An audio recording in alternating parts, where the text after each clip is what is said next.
Hoy en día, a lo largo de un tramo sinuoso del río Connecticut en Oakdale, Long Island, se alza una mansión de ladrillo rojo y piedra gris que guarda dentro de sus deterioradas paredes una historia mucho más oscura que el cuento de hadas que sugiere su arquitectura, un palacio construido sobre millones de dólares del ferrocarril, consumido dos veces por las llamas. Abandonado por la historia y dejado para desmoronarse en el mismo polvo del que se alzó, estas paredes pudieran hablar, que dirían sobre el precio de la grandeza, sobre las manos invisibles que pulieran cada superficie y cuidaran cada flor, sobre la desesperada escalada social de los nuevos ricos de Estados Unidos, sobre los matrimonios construidos sobre la ambición en lugar del amor, sobre la frenética construcción de la identidad a través de la arquitectura y, lo más inquietante de todo, sobre cómo incluso los monumentos a la riqueza y el poder que parecen más sólidos pueden desaparecer como si nunca hubieran existido. Esta es la historia de Idle Hour, un coloso de 110 habitaciones que encarnaba la promesa más embriagadora de la Edad Dorada, que con suficiente dinero se podía comprar cualquier cosa, incluso la permanencia, incluso la pertenencia, incluso escapar del juicio agobiante de la vieja sociedad. Y esta es también la historia de cómo esa promesa fue una mentira, porque Idle Hour ardiría, sería reconstruida, volvería a arder a cámara lenta por la negligencia y, en última instancia, se alzaría como un monumento no al logro, sino a la futilidad de intentar construir para siempre cuando se está de pie en las arenas movedizas del capitalismo estadounidense, donde las fortunas se evaporan tan rápido como se hacen, donde las dinastías se disuelven en 3 generaciones y donde las casas más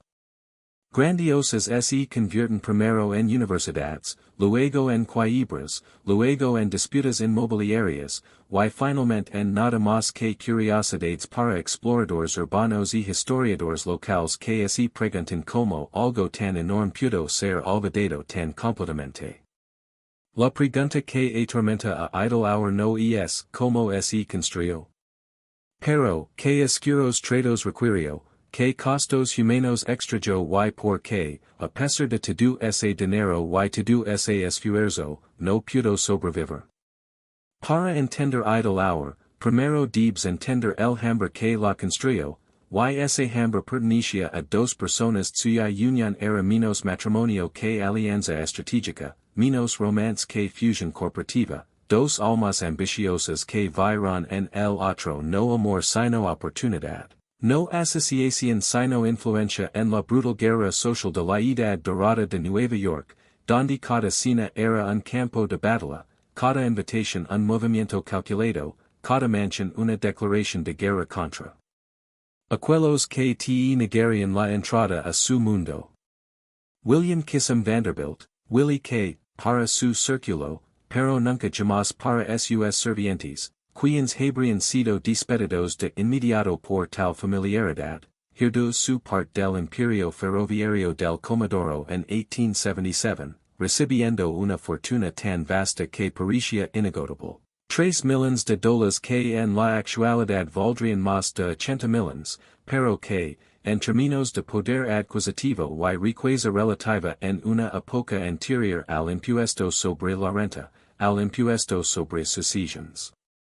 y a cualquier mecanismo diseñado para prevenir la acumulación de fortunas dinásticas, funcionaban más como varios miles de millones, suficiente dinero para que Willie K., nunca, en toda su vida, necesitara trabajar, producir nada, justificar su existencia más allá de simplemente existir como prueba de que el apellido Vanderbilt importaba, de que la brutal consolidación del poder ferroviario y la despiadada eliminación de la competencia por parte del Comodoro Cornelius Vanderbilt habían creado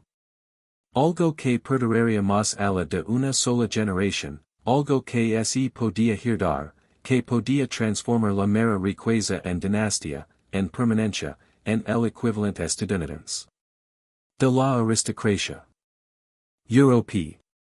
Pero Willie K., se enfrentó a la crisis existencial que echa a todos los herederos de grandes riquezas, que haces cuando nunca has tenido que hacer nada, cuando tu abuelo construyó el imperio a base de pura fuerza de voluntad y absoluta crueldad, cuando tu padre lo mantuvo gracias a una cautelosa competencia, cuando tu único trabajo es existir, gastar. Demostrar mediante el consumo que mereces esta fortuna que no haces nada para ganar, y cuando las antiguas familias adineradas de Nueva York. Los descendientes de los terratenientes coloniales holandeses y los especuladores de la guerra de la independencia, te miran con un desprecio apenas disimulado, viendo no a un caballero sino a un heredero del ferrocarril, no a la aristocracia sino al nieto de un hombre que empezó con un ferry y terminó con un imperio, que a sus ojos significaba dinero nuevo, significaba dinero crudo, significaba dinero que olía a humo de carbón y a políticos corruptos y trabajadores aplastados bajo locomotoras. Dinero que nunca podría, sin importar cuántas generaciones pasaran, transformarse en la gentileza sin esfuerzo que creen poseer por derecho de nacimiento.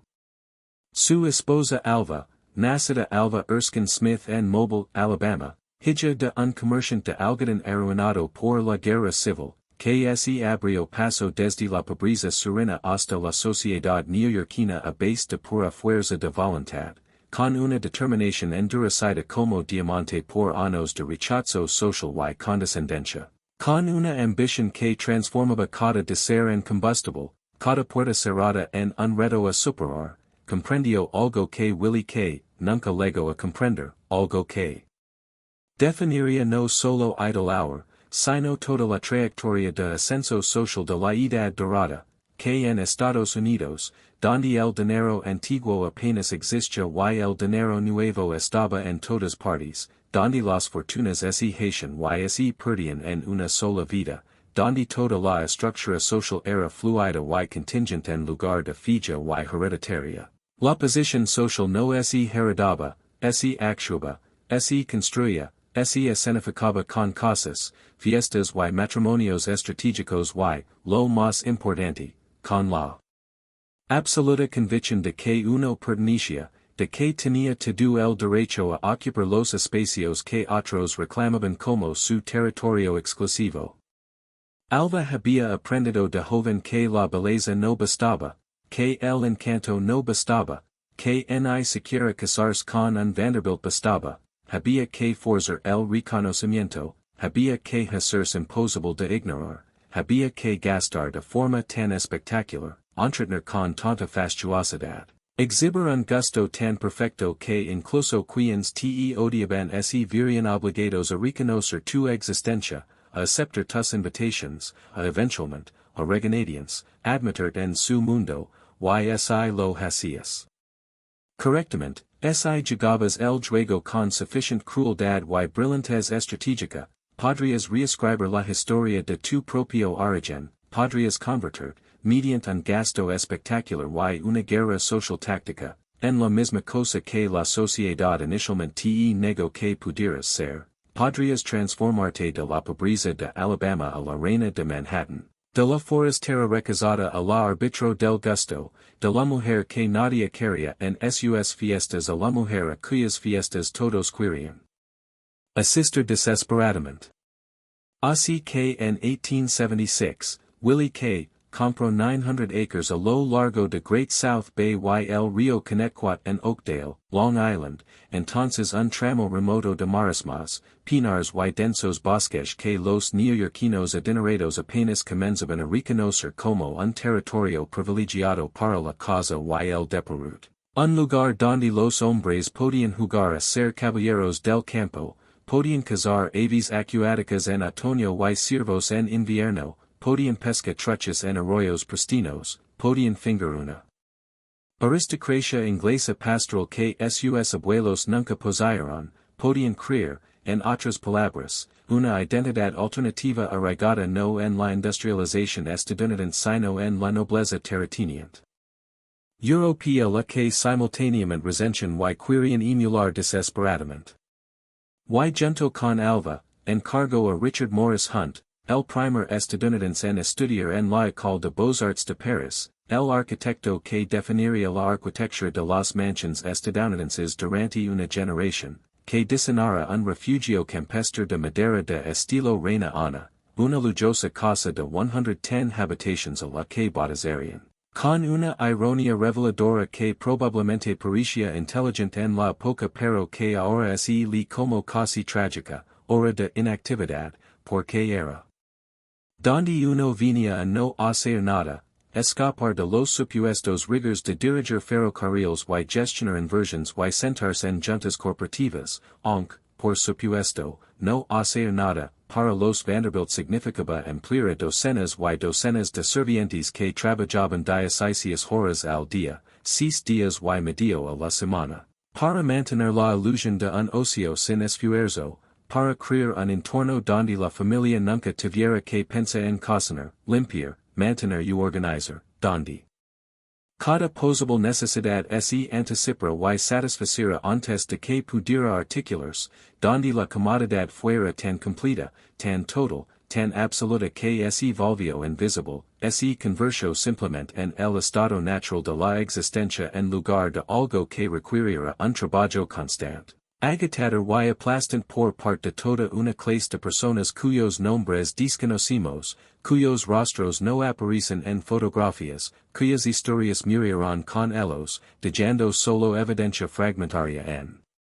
los libros de cuentas del hogar y la ocasional noticia periodística de la muerte o lesión de un sirviente. La construcción comenzó en 1878, y lo que surgió de esas hectáreas infestadas de mosquitos durante los siguientes años fue algo sin precedentes en la arquitectura doméstica estadounidense, no solo una casa, sino una realidad alternativa completa, un universo autónomo, un reino en miniatura que incluía no solo la mansión principal con sus 110 habitaciones, y piensan en esa cifra, 110 habitaciones, más habitaciones de las que la mayoría de la gente visitaría en un año de su vida, más habitaciones de las que la mayoría de las aldeas tenían en total, habitaciones para cada función posible y muchas funciones que existen simplemente para demostrar que se podía permitir tener habitaciones para ellas, sino también una central eléctrica para generar electricidad para esta finca que funcionaba como su propia pequeña ciudad. Un complejo de establos que rivalizaba con las casas de la mayoría de la gente tanto en tamaño como en lujo, con establos de caoba talada para caballos que valían más de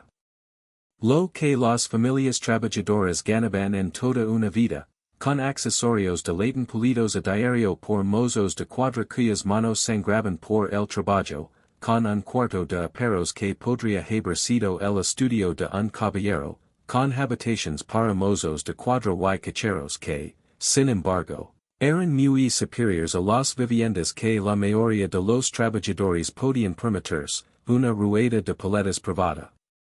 Un vapor llamado mosquito para transportar a los huéspedes por el río Connecticut con perfecta comodidad, paredes para perros de casa que recibían mejor atención médica que la mayoría de los estadounidenses, invernaderos para orquídeas y plantas exóticas que requirían jardineros a tiempo completo para mantener la temperatura y la humedad precisas necesarias para especies que no tenían por qué sobrevivir a un invierno en Long Island. Una granja lechera con ganado premiado que produce leche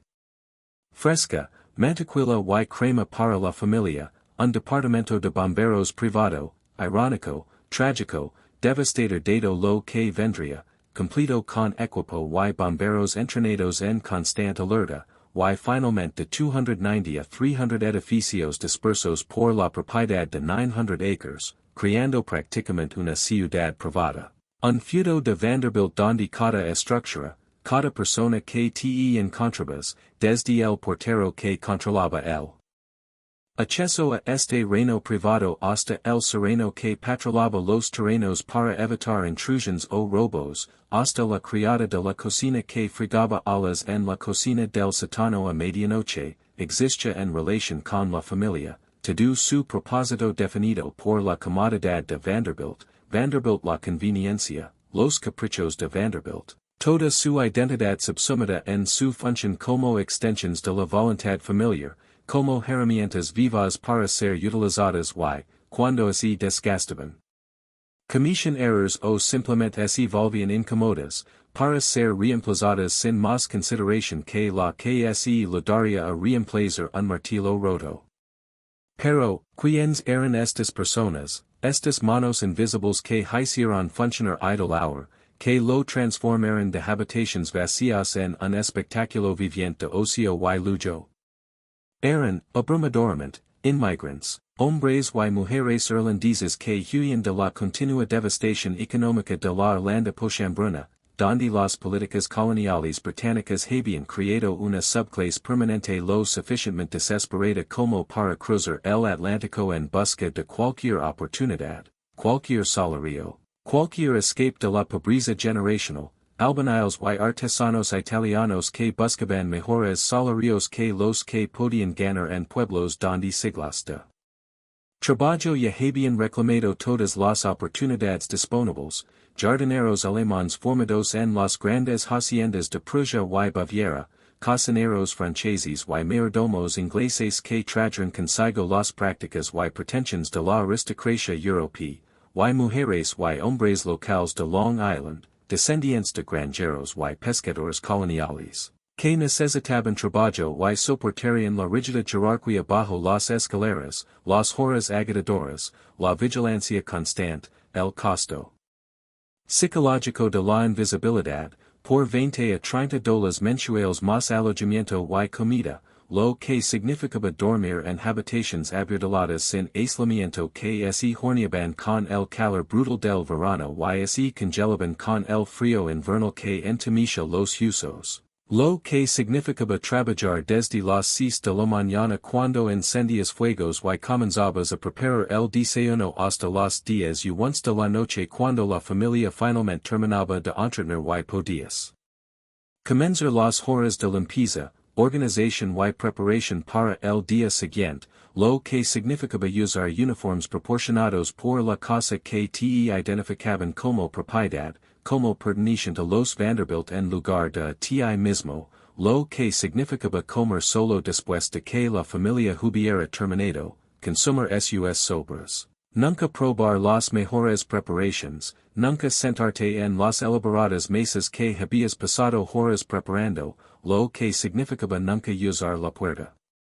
principal, nunca caminar por los mismos caminos que usaba la familia, nunca sentarte en su presencia a menos que te lo ordenen para algún propósito específico, lo que significaba nunca hablar a menos que hablado, nunca ofreciendo opinions, nunca revelando sus propios pensamientos o sentimientos o humanidad, y sobre todo, por encima de todo lo demás, nunca, jamás dejando que la familia viera la maquinaria del servicio, el agotamiento, el resentimiento, las manos doloridas y las espaldas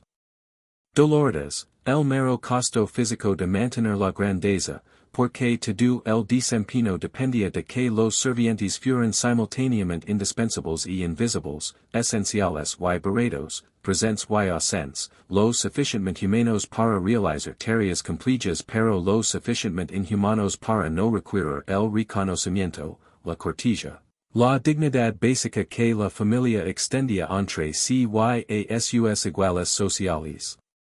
Una mansión de la Edad Dorada como idle hour requería lo que equivalía a un ejercicio privado, una organización rigidamente jerárquica que reflejaba la estructura militar, en la cima, un mayordomo para supervisar a todo el personal masculino, administrar la bodega con sus miles de botellas de champán, claret y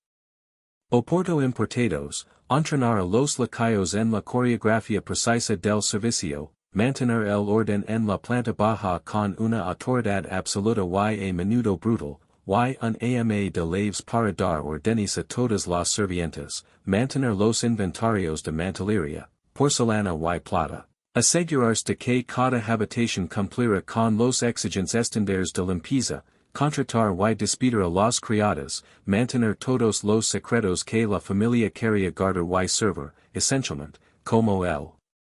primer ministro invisible de este imperio doméstico, de bio de ellos, una compleja jerarquía de servientes especializados, cada uno con deberes específicos que no se podían transgredir sin arriesgarse al chaos o, peor aún, al despido, lacayos con elaborada librea para servir en la mesa con precisión practicada, abrir puertas, lavar mensajes. Permanecer firmes durante las cenas formales en una exhibición de la capacidad de la familia para comandar ornamentos humanos, una doncella para Alva que la vistiera, porque los demás de esta clase no se vestían solas, no sabían cómo manejar las docenas de botones, ganchos y cordones de la moda contemporánea, que la penara, preparara el equipage para los viajes, administrara sus joyas y correspondencia, y sobre todo guardara cada secreto, cada confidencia, cada atisbo de la verdadera mujer humana bajo el espectáculo social, an ayuda de cámara para Willy que administrara su guardarropa, dispusiera su ropa, empaquetara sus baúls, atendiera cada detalle de su presentación, camareras para limpiar los dormitorios y hacer las camas con precisión militar, para vestir los orinales antes de las tuberías interiores, para mantener los espacios íntimos de la vida familiar mientras permanecen completamente anónimas, completamente olvidables, muebles humanos que arreglaban otros muebles, doncellas para mantener los espacios públicos, para desempolvar los innumerables objetos que Alva coleccionaba para demostrar gusto, para pulir la plata y el latón hasta que brillaran, para asegurarse de que cada superficie que la familia o sus invitados pudieran tocar fuera perfecta, criadas de cocina para ayudar al cocinero, lavar platos, fregar pisos, mantener las enormes estufas de carbón que requirían alimentación y limpieza constante, preparar vegetales, desplumar palos, realizar el trabajo brutalmente físico que requiría la transformación de ingredientes crudos en comidas elaboradas, un chef y sus chefs, generalmente franceses o entrenados en técnicas francesas, porque la cocina francesa era la única cocina que importaba a la gente de esta clase, que crearían las cenas de varios platos que servirían como el arma principal de Alva en la guerra social, 7, 8, 9 platos, cada uno perfectamente ejecutado, cada uno presentado con floritura teatral. Cada uno diseñado para demostrar que los Vanderbilt podían dominar cualquier manjar, cualquier lujo, cualquier gusto que existiera en el mundo, lavanderas para lavar montañas de sábanas y la ropa elaborada que requiría un lavado cuidadoso a mano, que trabajarían sobre tinas humeantes, cuyas manos se agrietarían y sangrarían por el jabón de leche, que desarrollarían problemas crónicos de espalda por las demandas físicas de lavar, escurrir, colgar y planchar, un vigilante nocturno para patrullar los terrenos, para prevenir la intrusión, para asegurar que la familia durmiera segura detrás de múltiples capas de vigilancia humana, mozos de cuadra y mozos de cuadra para cuidar de las docenas de caballos, para limpiar los establos, para pulir los arrios, para ejercitar animales que valían más de lo que las familias enteras de los niños ganarían en sus vidas, cacheros para conducir a la familia, para mantener los carruajes, para presentar a los Vanderbilt al mundo con el esplendor apropiado, jardineros y jardineros para mantener el paisaje, para crear la ilusión de que este paraíso cuidadosamente construido era natural, simplemente era como eran las cosas en lugar del producto de la constante intervención humana, y lo que los Vanderbilt delicadamente llamaban un hombre útil, que era esencialmente una navaja suiza humana del trabajo doméstico, alguien para manejar cualquier tarea que no encajara en otras descripciones de trabajo, para arreglar cosas, para mover cosas, para hacer el trabajo sucio que no podía asignarse a servientes más especializados, para ser, en otras palabras, el miembro más explotado y menos reconocido de una fuerza laboral ya explotada y no reconocida. Cada una de estas personas, y estamos hablando de 40, 50, 60 empleados en temporada alta, un pueblo entero de mano de obra dedicada a la comodidad de una familia, entendía que su empleo dependía de la discreción absoluta, la invisibilidad perfecta y la supresión de su propia humanidad al servicio de la comodidad de la familia. Entendía que un error, un momento de agotamiento o resentimiento visible, un fracaso a la hora de desempeñar su papel con absoluta convicción, podía resultar en un despido inmediato sin referencias, lo que en una época anterior al seguro de desempleo, antes de las protecciones laborales de cualquier tipo, antes de las redes de seguridad social, significaba una potencial indigencia, significaba la incapacidad de encontrar otro trabajo, significaba vergüenza y pobreza y la destrucción de cualquier frágil seguridad que hubieran logrado construir. La casa que Alva crió dentro de este marco de trabajo invisible fue un escenario para sus ambiciones, habitación tras habitación diseñada no para vivir sino para impresionar, para demostrar que los Vanderbilt podían igualar el gusto de cualquier aristócrata europeo, podían exigir cualquier lujo, podían utilizar la riqueza como arma y escudo contra una sociedad que no los quería. El gran vestíbulo de entrada con su escalera de roble tallado que anunciaba, antes incluso de quitarse el abrigo, que había entrado en un espacio de riqueza y poder y un gusto cuidadosamente construido, los salones, múltiples salones porque uno era insuficiente, linos de antigüedades europeas compradas no porque Alva las amara particularmente, sino porque señalaban cultivo, porque eran objetos que requirían conocimiento para apreciarlos, porque eran temas de conversación que lo permitían demostrar su educación, su sofisticación, su derecho a ocupar espacios que otros reclamaban como su territorio exclusivo. La biblioteca, llena de libros encuadernados en cuero que pudieran o no haber sido leídos pero que cumplían la función de sugerir profundidad intelectual. La sala de música con su piano de cola donde los jóvenes talentosos, incluida su hija Consuelo, tocaban para los invitados, el invernadero lleno de plantas exóticas. La sala de billar donde los hombres podían retirarse después de la cena a fumar y beber y discutir negocios y política mientras mantenían la ficción de que simplemente estaban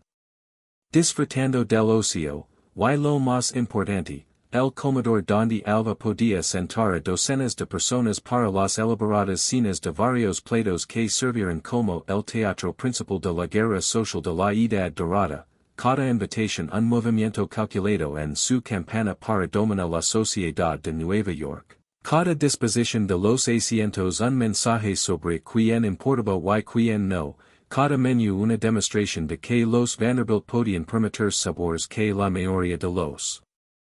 estadounidenses nunca habían probado y nunca probarían, cada cena una actuación que requería docenas de sirvientes trabajando en coordinación invisible para crear la ilusión de que la comida simplemente aparecía, perfectamente preparada y perfectamente sincronizada, como por arte de magia en lugar de por agotador trabajo humano.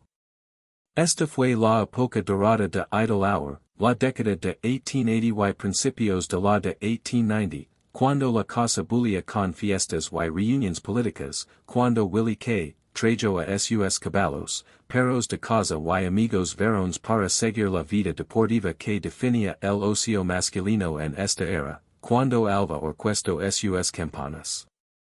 sociales con la precisión de un general militar, cuando su hija Consuelo, nacida en 1877, criada en este entorno de espectacular riqueza y libertad limitada, que luego escribiría memorias devastadoras sobre el control tiránico de su madre y el peso aplastante de las expectativas de Vanderbilt, pasó los veranos de su infancia junto al río, aprendiendo, aunque no podría haberlo articulado entonces, que ella misma era una propiedad, un activo que debía ser utilizado estratégicamente, no era una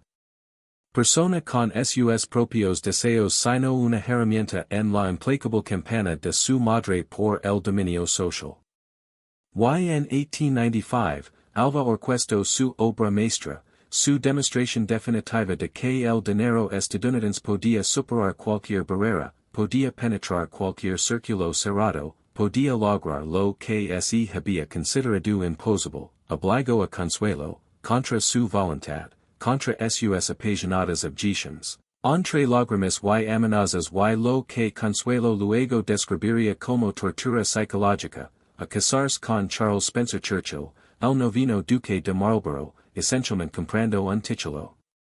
británico para su hija con dinero del ferrocarril de Vanderbilt, pagando las enormes deudas del duque a cambio de su nombre, demostrando que la riqueza estadounidense podía penetrar incluso en los linajes más aristocráticos, que el dinero, suficiente dinero, desplegado lo suficientemente estratégicamente, podía superar siglos de tradición y prejuicio y una cuidadosa gestión de linajes, aunque el costo humano que nadie contaba porque los sentimientos de consuelo no importaban, su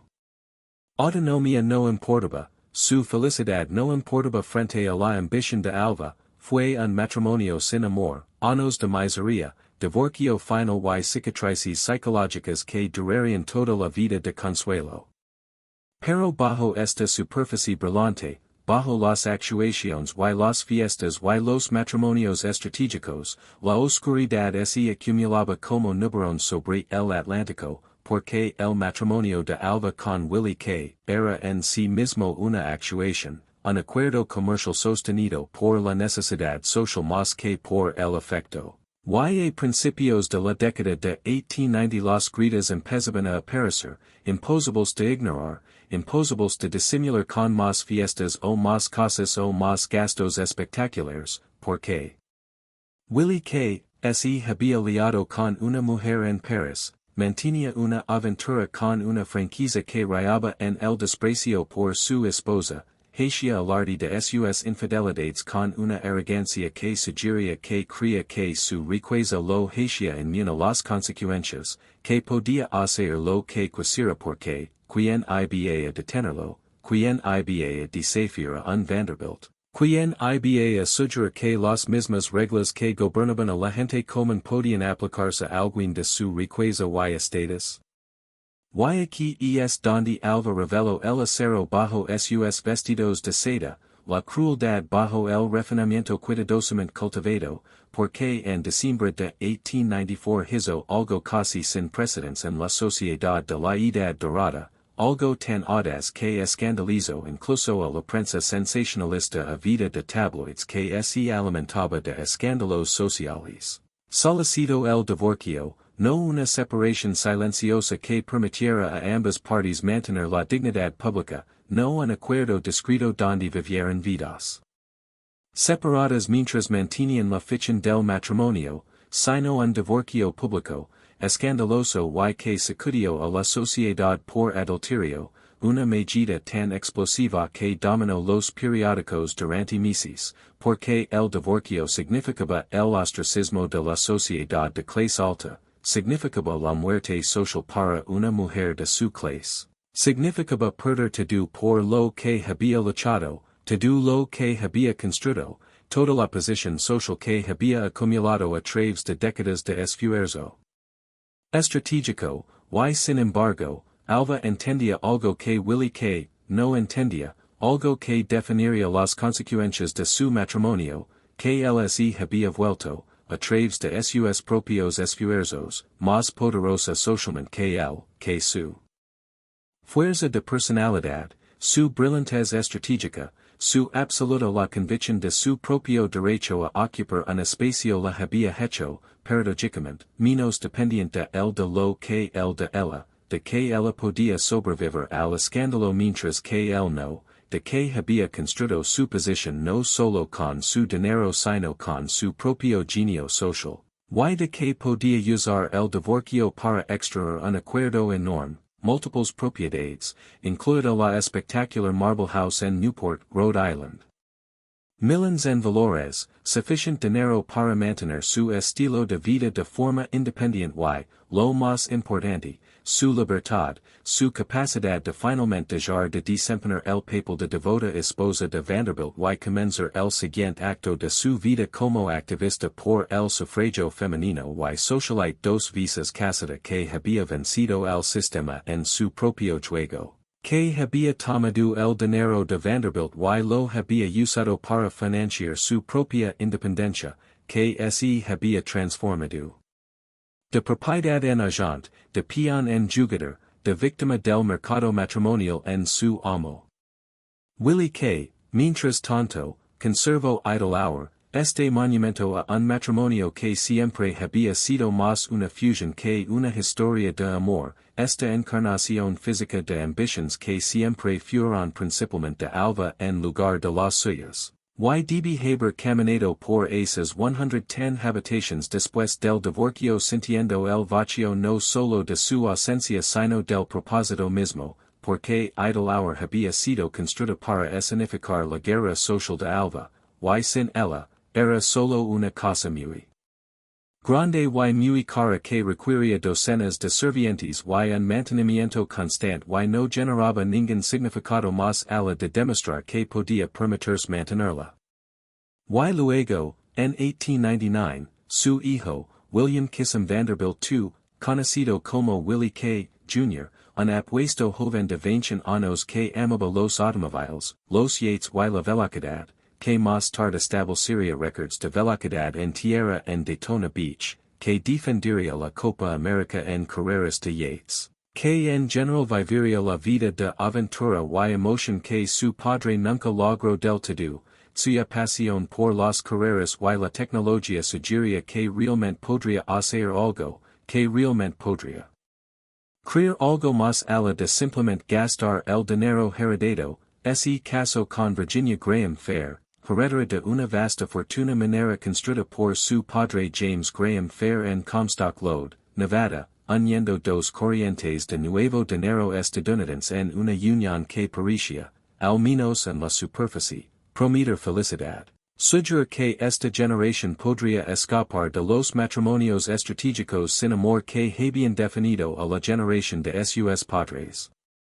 Eligieron idle hour para su luna de miel, esta casa donde Willie K. Jr. había pasado tantos veranos de infancia, donde podía mostrar a su novia la vida de ocio y deporut que definía la identidad Vanderbilt, donde podían comenzar su matrimonio rodeados de historia familiar y la ilusión cuidadosamente mantenida de permanencia, donde podían imaginar construir su propia versión del legado Vanderbilt, diferente pero conectada con lo que había venido antes, y entonces, en la noche del 15 de abril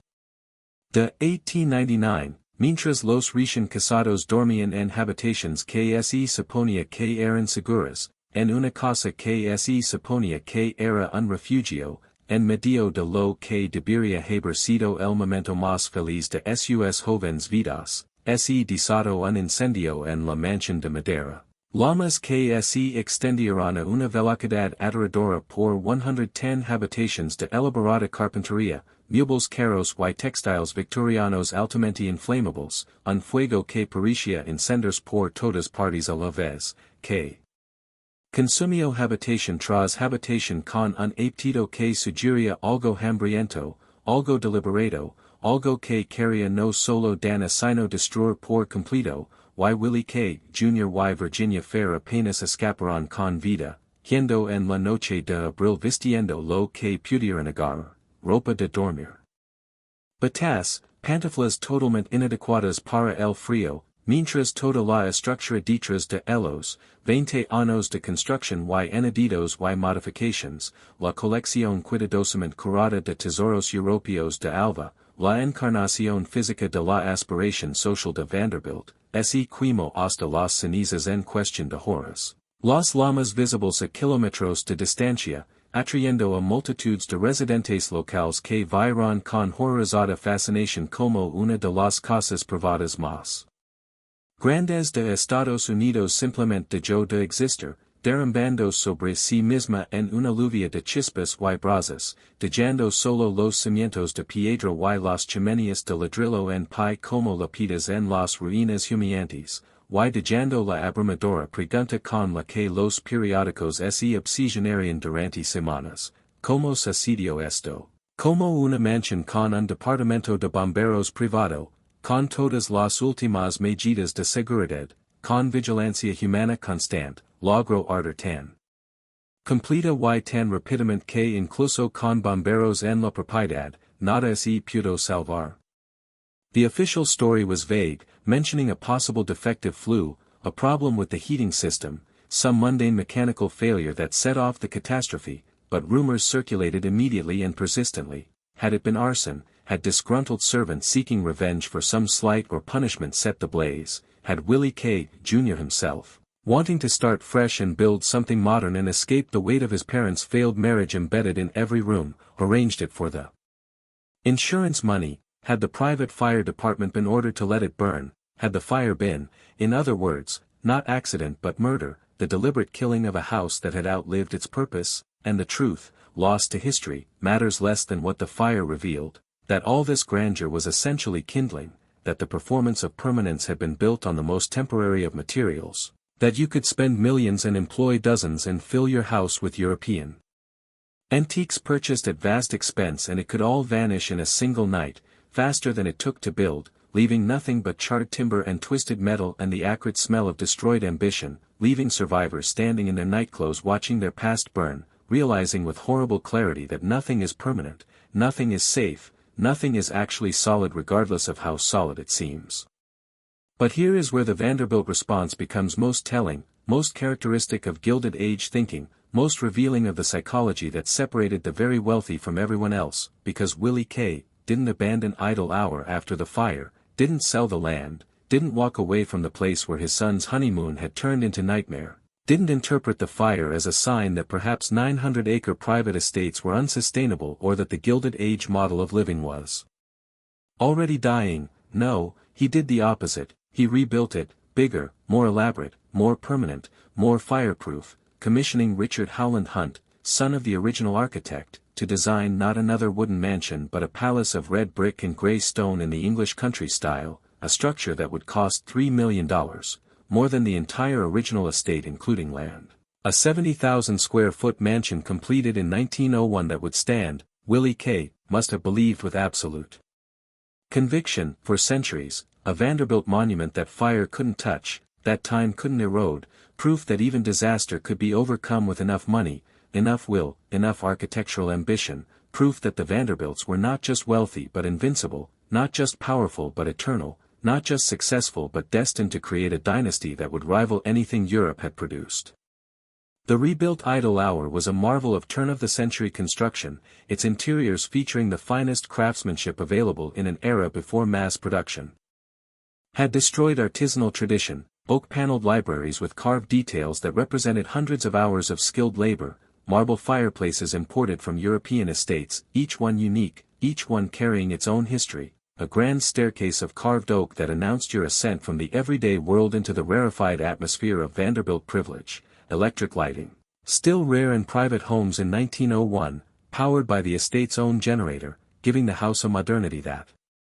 most of America wouldn't experience for decades, modern plumbing with dozens of bathrooms, revolutionary in an era when many homes still use chamber pots, a sophisticated heating system designed to prevent the kind of failure that supposedly caused the first fire, and most importantly, construction designed with obsessive attention to fireproofing. Steel frames and stone walls and compartmentalized spaces that theoretically could contain any fire before it spread, that would prevent, Willie K.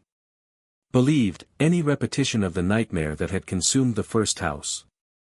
But what Willie K. couldn't prevent, what money couldn't solve, what architecture couldn't address, was the slow fire of social change. The gradual burning away of the very world idle hour had been built to dominate, because the early 20th century brought challenges that steel frames and stone walls were useless against, the income tax, instituted in 1913, that made maintaining vast estates suddenly expensive in new ways, that required the wealthy to actually hand over portions of their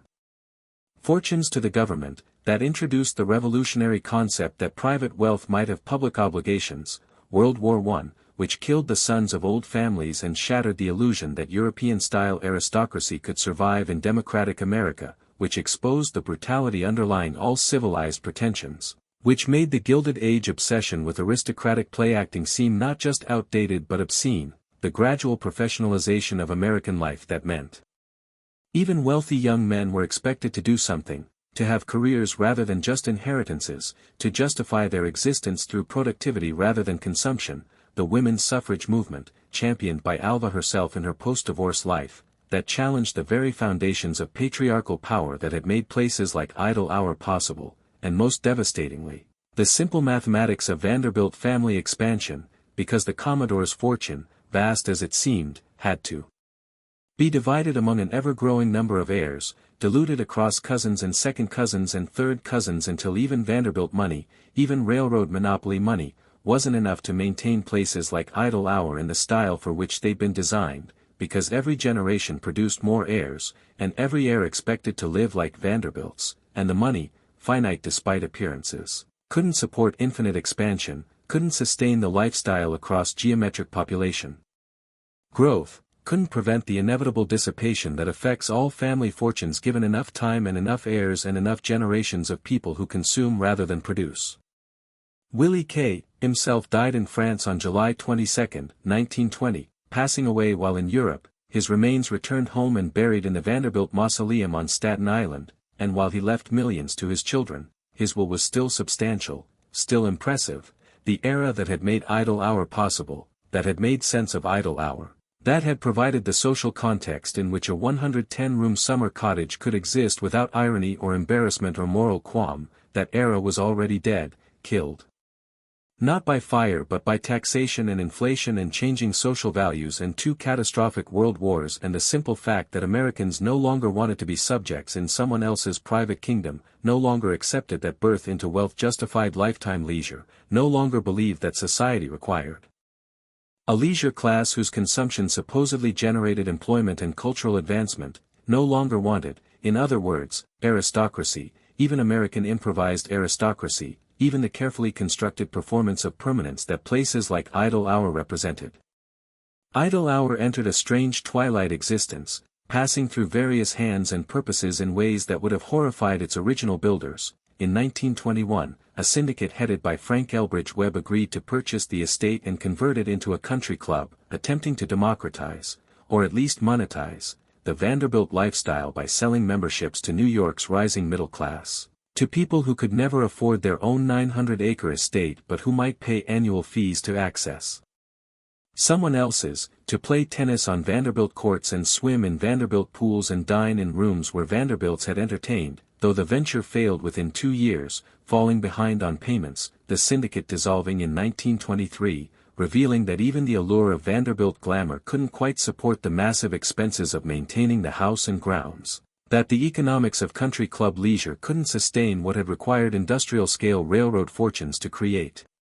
The property then attracted strange visitors, including, according to local legend, gangster Dutch Schultz in the 1930s, as if the house that had represented the absolute peak of respectability now drew criminals seeking temporary refuge, as if Idle Hour's meaning had inverted completely, transforming from symbol of legitimate power into hideout for illegitimate power, from the space where wealth tried to establish its virtue into the space where wealth revealed its essentially criminal nature. And most fascinatingly, portions of the estate were briefly converted into an artists' colony called the Royal Fraternity of Master Metaphysicians, a delightfully pretentious name for what was essentially a bohemian commune where painters and sculptors and musicians, including figures like George Elmer Brown and Roman Bonnet Sintas, turned the cow stalls and pig pens of the Vanderbilt farm into studios, creating art in the converted infrastructure of Gilded Age wealth, which feels almost like poetic justice, as if the house was finally being used for something beyond mere display, as if the invisible laborers who'd maintained the estate had been replaced by visible creators who actually produced something. Though even this didn't last, even this attempt to give Idle Hour meaning beyond consumption eventually failed, the artists moving on, the colony dissolving, the buildings returning to vacancy and neglect. The second burning of Idle Hour happened slowly, imperceptibly, through decades of deferred maintenance and changing ownership and the simple, grinding reality that nobody wanted to pay what it cost to maintain such a place, that the house had become less asset than liability, less treasure than burden, less symbol of success than reminder of an era everyone wanted to forget, until 1963, when Adelphi College, seeking to expand beyond its Brooklyn campus, purchased the estate for a surprisingly modest sum and began the process of converting it into an educational institution, and then in 1968 spun off the campus as Dowling College, named after real estate developer and philanthropist Robert W. Dowling, finally giving Idle Hour a purpose beyond private luxury, finally making it serve a democratic function its builders never imagined and probably would have despised. It would educate students, overwhelmingly first-generation college attendees from working-class and middle-class Long Island families, young people whose grandparents might have been servants in houses like Idle Hour, who now walked as equals through halls where Vanderbilts had once entertained European nobility, who attended classes in rooms designed for very different kinds of performance, who studied and socialized and built their futures in a building that represented everything their ancestors had been excluded from, and who probably never quite understood the ghost they were living among, this building that was simultaneously monument and cautionary tale, simultaneously impressive and horrifying, simultaneously beautiful and morally compromised. For nearly 50 years, from 1968 to 2016, Dowling College gave Idle Hour something like dignity, maintaining the structure because institutions, even struggling ones, maintain their physical plants in ways that individuals cannot, preserving at least portions of its architectural heritage because colleges value history even when they can barely afford operations, filling its vast rooms with students and professors and administrative offices and the normal chaos of educational life, with classes and office hours and student government meetings and all the mundane activities that make an institution function, and making it serve a democratic purpose, making it accessible, making it meaningful in ways that private luxury never could be, proving that buildings can be redeemed, can be given new life, can escape the purposes for which they were built and become something better, something that actually serves society rather than just demonstrating wealth, but even this couldn't last forever. Even this repurposing couldn't save Idle Hour from the economic forces that destroy institutions as ruthlessly as they destroy individuals, because in March 1974, barely 11 years after the college took possession, Idle Hour burned again, a second major fire that damaged significant portions of the building and required $3 million in renovations. As if the house couldn't escape its original fate, as if flame was somehow essential to its identity, as if even transformation into an educational institution couldn't protect it from the element that had destroyed its predecessor, and then, far more destructively over the long term, Dowling College itself began to fail, slowly at first and then with increasing speed, accumulating debt through mismanagement and administrative mistakes, suffering declining enrollment as demographics shifted and competition from larger state universities intensified, losing accreditation battles and public relations battles and ultimately the battle for financial survival, until finally, in August 2016, the college closed completely, shutting down operations, dismissing all staff, graduating its last class, losing its accreditation, and abandoning Idle Hour to an uncertain fate, leaving the building empty for the first time in nearly half a century, leaving it to silence and vacancy and the terrible question of what happens to buildings when nobody wants them anymore, when they've outlived all possible purposes, when they're too expensive to maintain and too historically significant to demolish and too large to convert into anything else. What happened next reads like a horror story for architectural preservationists, like a nightmare for anyone who cares about historic buildings, like a perfect crystallization of everything wrong with contemporary approaches to architectural heritage. The 105-acre site, including the mansion and numerous outbuildings, entered bankruptcy proceedings because Dowling College had creditors, had debts, had financial obligations that had to be addressed before the property could be transferred, and after a lengthy legal process the property was eventually purchased in 2018 for $14 million, a shockingly low price for 105 acres including a 70,000 square foot historic mansion in a desirable Long Island location, by Mercury International LLC, a Delaware-based limited liability company, an affiliate of NCF Capital Limited. Corporate entities designed to shield actual owners from liability and public scrutiny, and instead of restoration or adaptive reuse or anything resembling care for this historic property, anything resembling responsibility for architectural heritage, anything resembling recognition that Idle Hour represented something worth preserving despite its problematic origins, the new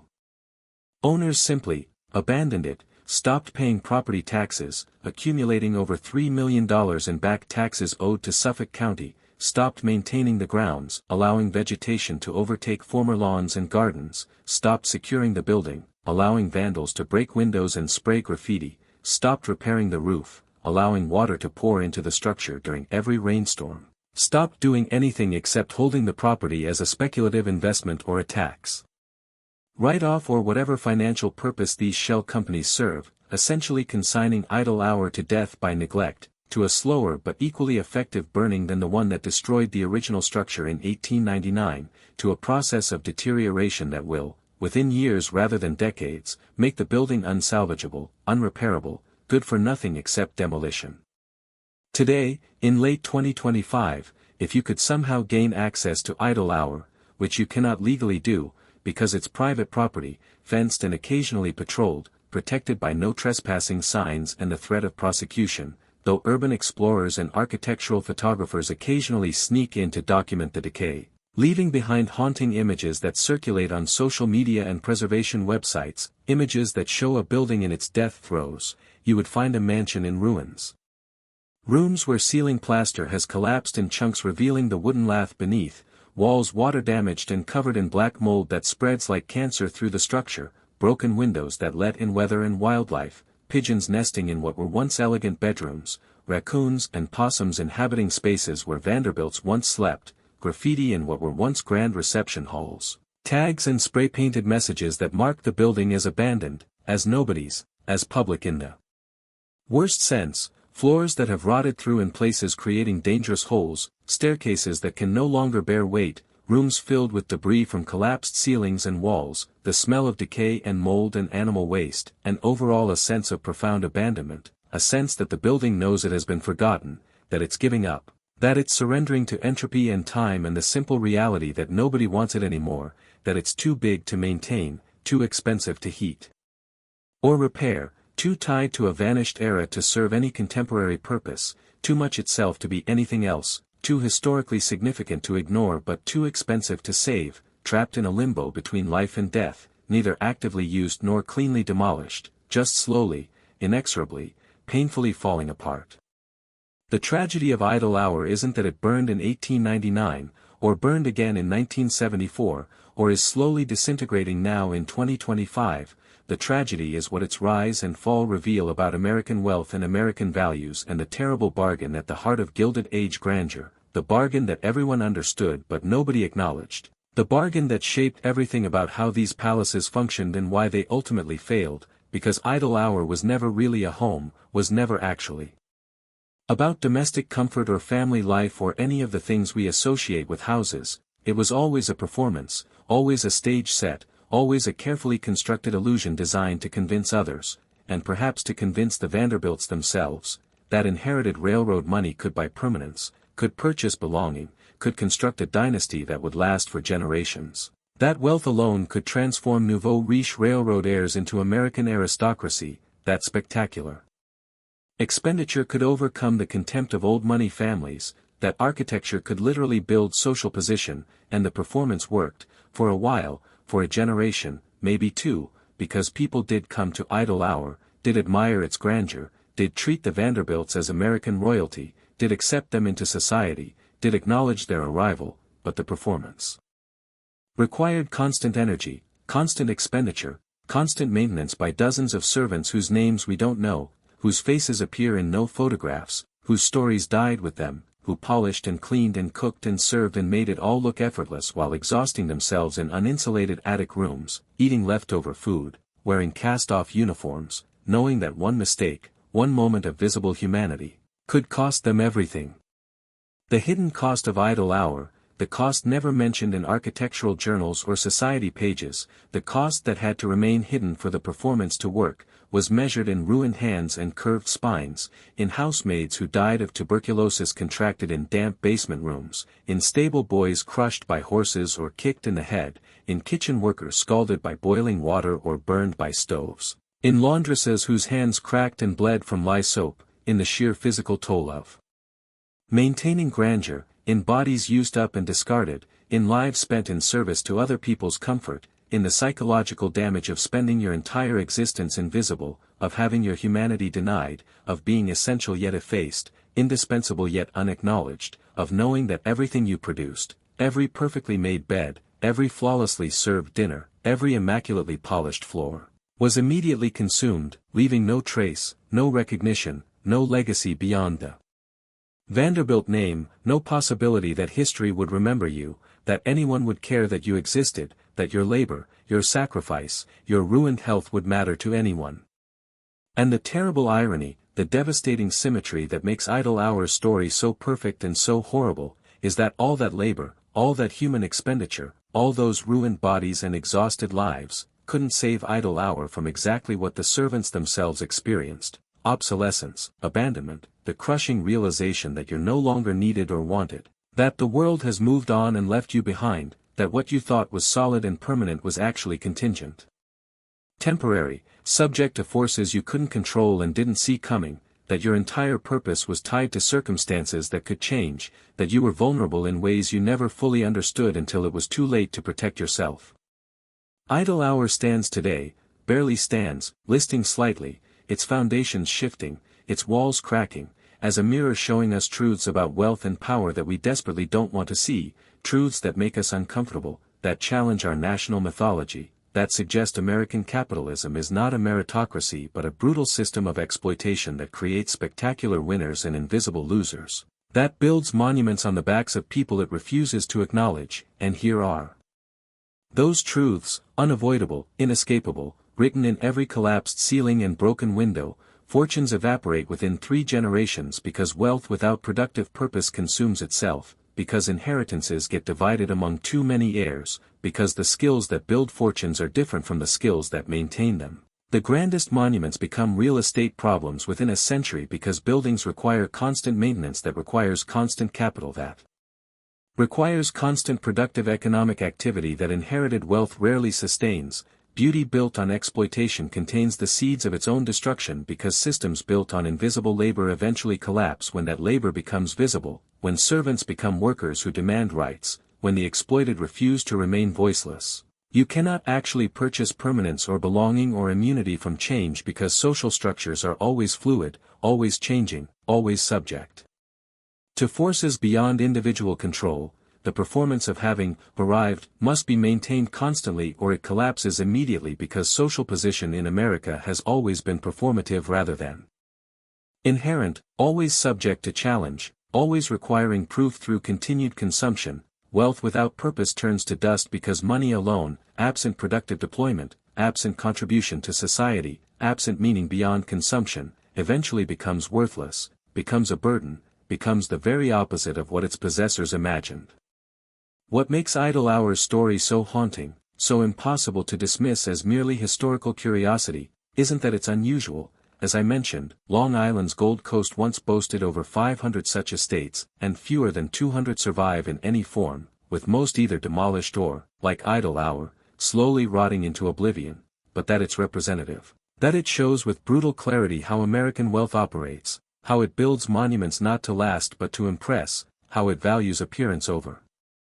substance, spectacle over sustainability, how it treats human labor as invisible and infinite and essentially free, how it assumes permanence while actually creating elaborate temporary structures, how it performs dynasty while actually burning through fortunes, how it promises legacy while actually guaranteeing obsolescence, and how it ultimately consumes itself, burning through fortunes and families and physical structures with equal carelessness, leaving nothing but ruins and questions and the haunting sense that we should have learned this lesson already, that every generation builds its own idle hour and every generation watches it burn, and yet we keep building, keep performing, keep believing that this time will be different, that our wealth will matter, that our monuments will endure, that our names will last, even as the evidence of our inevitable failure slowly collapses around us, returning, as everything must, to dust.